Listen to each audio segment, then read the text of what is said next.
Hello again. Thanks for watching this video.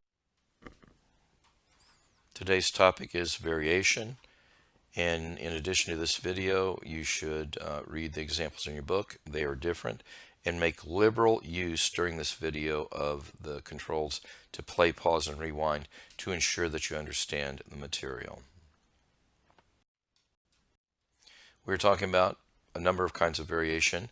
We say y varies directly as x, or y is directly proportional to x if there is a non-zero real number called the constant of variation, such that for all x, y is equal to k times x. If k is bigger than 0, x and y increase and decrease together. The general approach to solving a variation problem is to write the general relationship among the variables as an equation using the constant k. Then we substitute some given data values of the variables to find what k must be.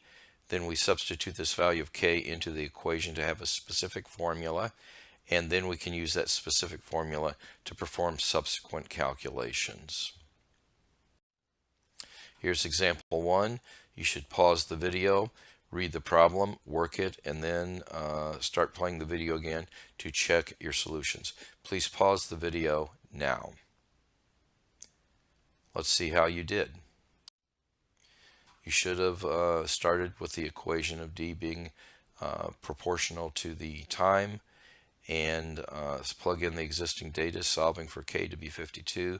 The specific equation then is d is equal to 52t, and then we can substitute 5 in there to find the answer, and the answer is going to be 260 miles.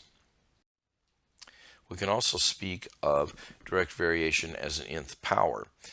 And so here, the equation that we're going to have is y is equal to k times x to the n. Similarly, we can talk about inverse variation.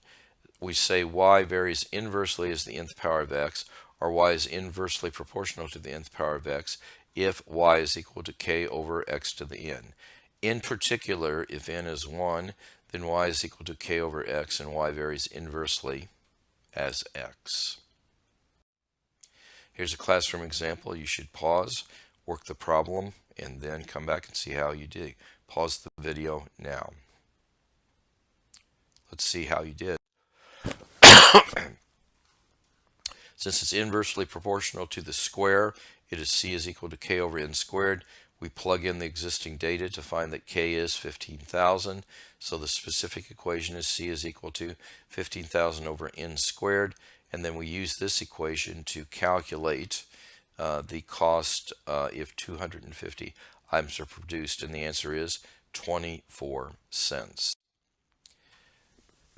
We can also speak of combined and joint variation. In combined variation, one variable depends on more than one other variable. Sometimes it can be an inverse relationship, and other times it can be a direct relationship. Specifically, when a variable depends on the product of two or more, we call it joint variation. So joint variation here, y is equal to k times x to the n and z to the m.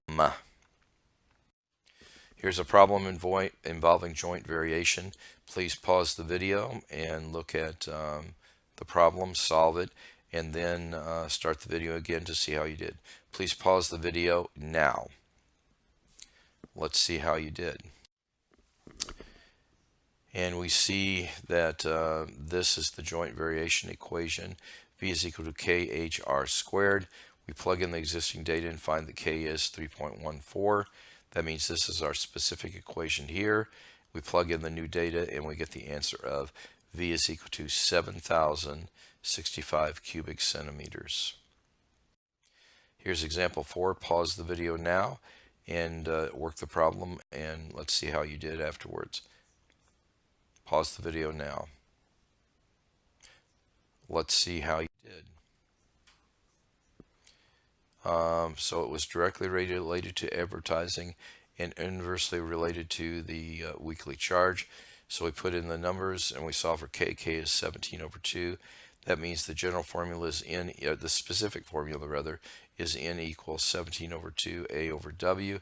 And we plug in the existing numbers and we find that N is 50.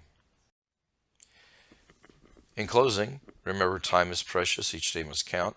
Do the math will make you strong. And I'll take care, and I will see you in class.